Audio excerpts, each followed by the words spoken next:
The Kansas City Chiefs are really in an interesting and a tough spot at the wide receiver position. We do have good news at the spot, and we're going to start there. In an article titled Five NFL Rookies Who Will Make the Leap in 2025, subtitled Which Players Will Follow Up Their Impressive Debut Seasons with a Breakout Year from Sports Illustrated by Matt Verdame, we get the following. Xavier Worthy, wide receiver, Kansas City Chiefs. Worthy became a key contributor for the Chiefs down the stretch after being a first-round pick out of Texas. The diminutive 165-pound receiver caught 59 passes for 638 yards and 6 touchdowns, while tacking on another 104 rushing yards and 3 scores on the ground. One of those receiving yards, 392 of them came in the final 7 weeks, Week 18 excluded as Worthy sat out. In 2025, Worthy will be paired with third-year receiver RASHEE Rice as one of the league's more dynamic young pairs of receivers. Factor in Coach Andy Reid and quarterback Patrick Mahomes, and Worthy has the makings of a star in his second campaign. I think that's true. I think that is something that is almost inarguable, that Worthy does have star potential and started to scratch off the surface of that lottery ticket last season. So too did RASHEE Rice the year before. And RASHEE Rice, in much the same way as Xavier Worthy, ended up emerging late. So it would be easy, I think, to just sort of gloss over and think, well, the Kansas City Chiefs have a number 1 and number 2 wide receiver right there, RASHEE Rice and Xavier Worthy, and depending on how the offense is set up per play, the number 1 could be either of those guys. The number 2 would be the other. And really, if you look around the NFL, it's 2 guys. It used to be that you had to have a wide receiver number 1. And then it became the passing league that it is. And it was really, if you wanted to excel as an offense, you needed a number 1 guy, you needed a number 2 guy. And they kind of had to complement each other. They had to do things that the other didn't, right? Unless you just had superstars that were kind of do everything. They could take the ball at the line of scrimmage, they could take the ball deep, all of that stuff. But guys, for the Kansas City Chiefs at this point, that's where it stops. And even then, there are question marks there. RASHEE Rice is still returning from an injury which, by the way, a lot of times you don't recover from until the second season. There's all sorts of examples from the wealthy history of football of guys that don't come back from that injury at the same level at all. Then there's the idea that probably RASHEE Rice is going to be suspended as well. And then we kind of only have those 2. Now, from what I can find, the Kansas City Chiefs have Nico Remigio under contract for the 2025 season. I think this is because of the fact that he was called up late and extended his, and I'm not 100% sure, okay? But from what I can find, he is under contract for the 2025 season, but only the 2025 season. Guys, that's it. Justin Watson, free agent. Juju Smith-Schuster, free agent. DeAndre Hopkins, free agent. Hollywood Brown, free agent.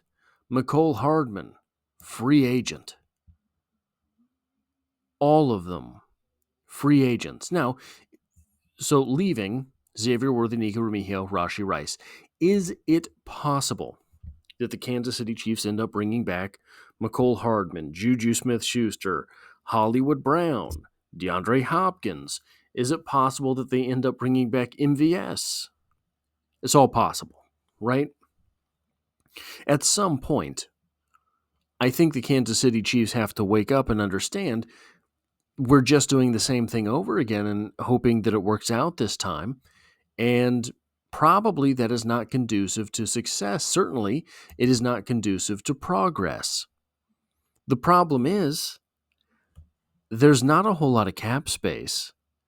There's not a whole lot of draft picks. The Chiefs are going to have to get very creative this offseason, and we might see some churn at the bottom part of the wide receiver depth chart for guys that might not filter into the game very often. It might be that the Juju Smith-Schusters of the world end up going somewhere else. The Justin Watsons of the world end up taking another opportunity.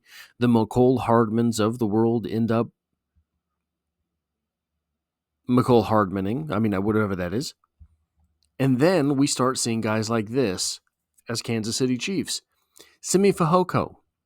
So there are, by the way, I think 3 Chargers on this list. What I did was just 2, I think. Jalen Reagor, I think, ended last season on the Chargers practice squad. I thought somebody else did too. But Simi Fehoko, 6'3" 7/8", 222 pounds, a 4.43 40, 159 10-yard split, 34.5-inch vert, 10-foot flat broad jump. These are not great numbers. 16 reps on the bench press. Basically zero productivity in the NFL. Suspected to sign a $1 million-ish contract. Tylan Wallace, formerly of the Ravens, 5'11" 3/8", 194 pounds, 4.49 40. 4.25 at 20-yard short shuttle, 33-inch vertical, 9-foot 4-inch broad jump. Not good numbers. 11 reps on the bench press. Very little productivity at the NFL level. Expected to sign for around $1 million. Juwann Winfrey from the Colts, a guy that I actually kind of like. 6'1" 1/8", 210 pounds, 4.53 40, 33-inch vertical, 10-foot 5-inch broad jump, 16 reps on the bench press. Not great numbers on your explosive tests here. Expected to sign for about $1 million. Jalen Reagor of the Chargers practice squad to end the season, 10 5/8 inches, 206 pounds, 4.47 40, 42-inch vertical, 11-foot 6-inch broad jump. These are very good numbers. 17 reps on the bench press. Very intriguing athlete. Not a whole lot of productivity at the NFL level. This begs the question, just what is it that the Kansas City Chiefs will do? I came out with a video last night about the Chiefs and the top 15 wide receivers that I have in this draft.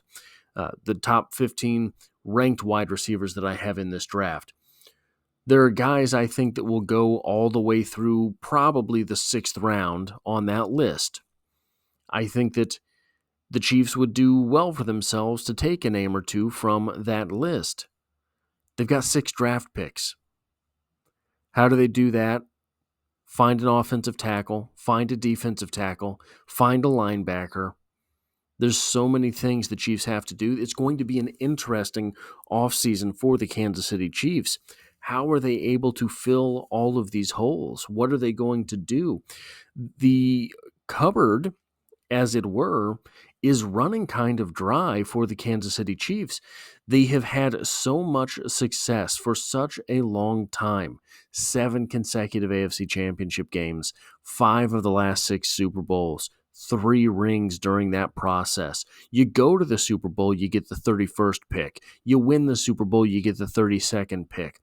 They have been worn down by the process in the NFL.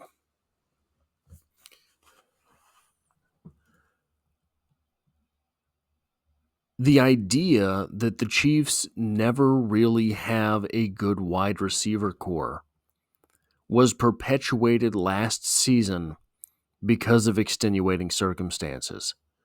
It was supposed to be a good season for the wide receivers. Hollywood Brown, Rashee Rice, Xavier Worthy. These guys were all supposed to be in town. It just didn't work. Injuries piled up. Last year was supposed to be the year for the great wide receiver core. The question, I think, heading into the 2025 season is not, can they have the marquee names that they did last season? The question instead, I think, heading into next year is this: can you find enough guys to do enough things that the offense can once again be elite? I don't know how. I really don't.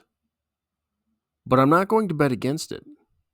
That is what I have for this video. If you like or appreciate what it is that I do here, hitting the like button really does help me out, as it tells YouTube to share this video with other Kansas City Chiefs fans. If you find yourself here by chance but not design, the Chiefs are the only thing I talk about on this channel, dropping multiple videos every single week, and I hope to have you back for the next one.